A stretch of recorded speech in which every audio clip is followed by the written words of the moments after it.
It was about 5 hours before the first game of the World Series here at Townsend'S Stadium, and Jake Stewart was excited to sell 2 tickets he had for.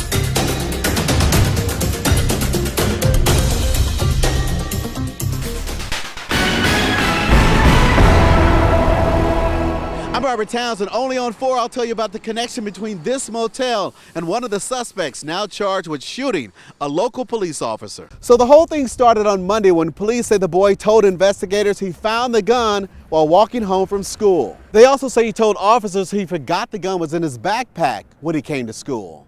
The Fishing River keeps on rising right now and keeps on causing this big mess. Look at this mess around this woman's house. When that big storm blew through this area out here by Kauffman Stadium, it packed some pretty powerful winds. Look at this. Wind so strong, knocking down this huge metal sign at this BP station. Nobody buying gas out here. Look at this thing just completely on the ground. And back here live, we've also seen SWAT team members here at this standoff. They just arrived a few minutes ago. Earlier, we heard officers on bullhorns apparently trying to convince this murder suspect to surrender. We will definitely stay out here as long as this goes on. Coming up at 5:30, we will hear from the victim's widow. We just talked to her just a few minutes ago.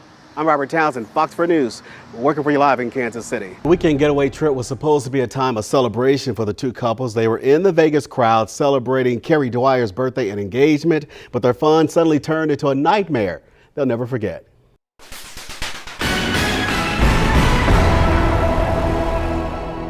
Dinah Daly says she and her family are experiencing the nightmare from hell, and they blame it all on the staff here at Forest Hill Cemetery in Kansas City. Our parents aren't at rest. We're just all sick. We can't go on with our daily lives. My mother needs to be in her resting place, and these people screwed up. The sisters say last Friday they were at their mom's wake when a Forest Hill employee called their niece and told the family their loved one, 74-year-old Barbara Green, could not be buried on top of her 75-year-old husband, Hardy. You just wake up in tears and you go to bed in tears. The family says they were told their dad's grave, quote, had been compromised. What's more, they say when they went to Forest Hill the next day, they learned another person is buried under their dad. This has been Hardy Green's final resting place for 8 years. They knew somebody was there when they put my father there. They knew somebody was underneath him because they couldn't go any deeper with him. And then he's supposed to go down 9 feet, and then my mom goes down 6 feet when they bury her on top. The heartbroken sisters say in 1988 their parents signed this contract and paid Forest Hill more than $2,000 to be buried together in a double plot. I want them to fix it. I want them to admit they did something wrong. It was just brought to my attention actually last Saturday, and then I've been working diligently to try to get things changed around and working with the family. Boyd says Monday he and the cemetery's corporate representatives will meet here to discuss the burial mix-up. They've lied to us too many times. They took my mom and dad for their money, and they're not here. We're standing up for my parents. Robert Townsend, Fox 4 News. Hi there, Lauren. You know, it really does pull at your heartstrings when you think people are actually out here living in the cold in these tents. On a dangerous below freezing night, we trek up these 48 makeshift stairs and through these KCK woods with this 57-year-old Army veteran and Kansas City area native. He calls himself White Hawk. Do you wish you didn't have to live like this? No, I kind of like living out here like this, believe it or not. White Hawk lives at a homeless camp in this tent with his cats. How will he survive the frigid temperatures? Be sitting on my bed there and just my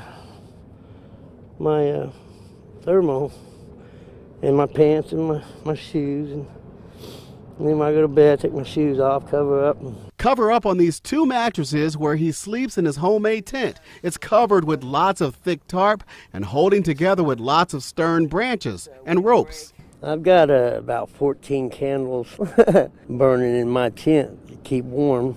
Got a few blankets, and other than that it's pretty nice inside.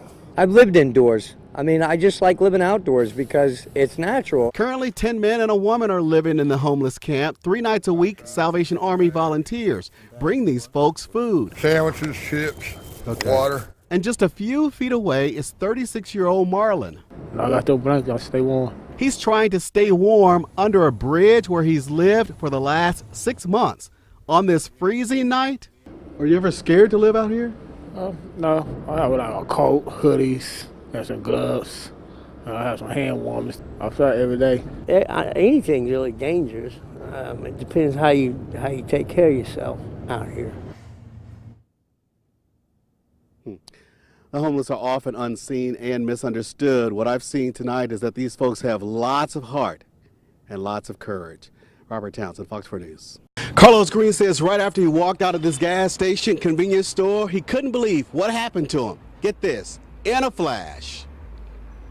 I'm just happy to still be living, man. Carlos Green's eyes swell with nonstop tears when he watches this incredible surveillance video I couldn't move. that shows two vehicles first crash at a busy Kansas City intersection last Tuesday. I heard the wreck. I saw the wreck. What he saw next sent Carlos's heart racing. I'm looking. Here they come. Police say two guys in a stolen van ran a red light, collided with a woman's car, and then both vehicles... I just did this. You know, to ward off. Yeah. I couldn't. Hit an innocent Carlos Green who was standing on the corner. In this video, you see a startled 61-year-old Green try to get out of the way. I didn't even know which way to go. All I know is bam. Carlos says he was tossed around like a doll. My leg was stuck. Fell to the ground on his back. No blood came out. It was swole about this big. It's excruciating pain. Amid all the pain, an injured Carlos then saw this light pole falling right towards him. It almost hit my head. Almost hit my head, that big old light pole. All that before he got pinned under one of the cars. I'm up under the car like I'm changing the radiator or something. Now I start praying immediately. This grateful great-grandfather is convinced God heard his prayers. I'm little boys, man. They almost like my guardian angels. Man. And sent his guardian angels to lift the car off him. Them boys helped me, boy. Saved your life? Yep. Man, if I ain't no miracle, I don't know who he is. And that's real talk. It's pretty incredible. Caller says right now he just wants to meet all of those guys, give them lots of hugs, and thank them. We're live in Kansas City. I'm Robert Townsend, Fox 4 News, working for you. Dominique Niley Van Houten and her mom tell me they are still outraged, both calling the attack on the young girl a hate crime.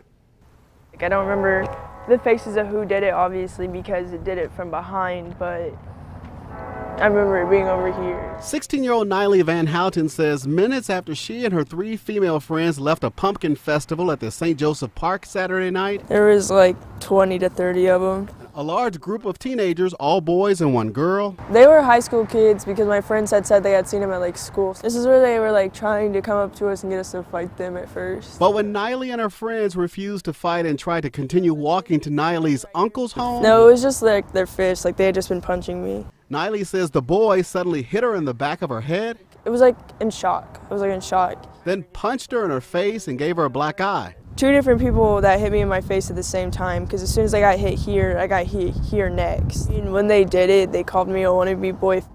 Niley, a high school junior, is convinced the boys attacked her because she's a lesbian. I'm pretty sure it happened because I was queer.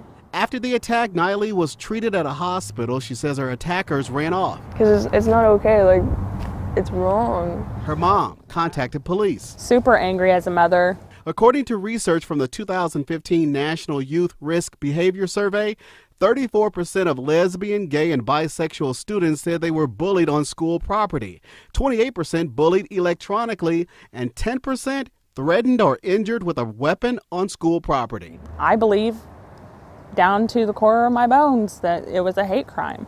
I don't know if anything will be done about it, but hopefully they'll catch them. 3 days after that attack, Niley's right eye is still purple and a little swollen, and she's still putting ice packs on her eye. Now, police are asking anyone who knows anything about the assault to pick up the phone and call the St. Joseph Police Department. John? Randy Potter's grief-stricken family says someone at this airport should have found their deceased loved one long before 8 months.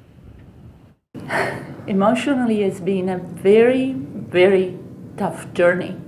The not knowing, the sleepless night. A heartbroken Carolina Potter says the painful mystery first began on January 17th after her husband, Randy Potter, left their home in Lenexa. But the T-Mobile manager never arrived to work. I was calling the police department and asked if it was my husband. Carolina says she and her family did everything they could to find her husband. Strangers also fanned out around Lenexa looking for the missing 54-year-old husband, father, and beloved friend. The only thing I've told them, and I don't know if I can find them. I have no idea if I can find them, but I cannot stop looking for him. A worried and weary Carolina says they filed a missing persons report with the Lenexa Police Department. No sign of her husband until 8 months later. Kansas City police say Tuesday night officers at Kansas City International Airport were told about a vehicle in a parking lot that was emitting a bad smell. The officers found Randy Potter's decomposed body in the driver's seat of the vehicle. We're told Potter took his own life. My husband could have been found in the first. I want to be very generous in the first week, okay? The fact that he sat there for that long, it's disgusting. The Potter family is furious because they say the Lenexa Police Department, KCI, and airport officers all dropped the ball. Potter's hurting relatives say it should not have taken 8 months before their loved one's body was found.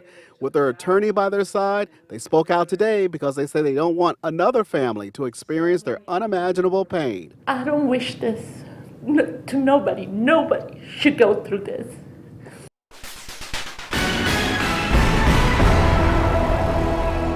Kansas City, Missouri police this morning are on the scene of a homicide. Chief Darrell Forte tells Fox 4 it happened in the 8600 block of Truce. The chief says the victim was transported to the hospital in a private vehicle. Now, investigators are asking if anyone has any information to call the TIPS hotline. And welcome back. So get ready to get loud. Kansas City is one step closer to reclaiming its title as the home to the world's loudest sports facility. The Guinness Book of World Records has given Chiefs fans the approval to compete for the official record of loudest crowd roar at a sports stadium. Whoever heard such a thing, right? Earlier this week, a group of hardcore Chiefs fans created a Facebook group called Terrorhead Returns in hopes of getting into the Guinness Book of World Records. Now, they also want to reclaim the title from the Seattle Seahawks, who claim they have the loudest stadium in the NFL. The mark is to beat 131.7 decibels to set the record. That was set at a soccer match in Turkey. Terrorhead Returns must now determine which home game has the best chance of beating that mark. We shall see. Thank you for joining us, spending this morning with us. I'm Robert Townsend. Have a good day. It was about 5 hours before the first game of the World Series here at Townsend'S Stadium, and Jake Stewart was excited to sell 2 tickets. He had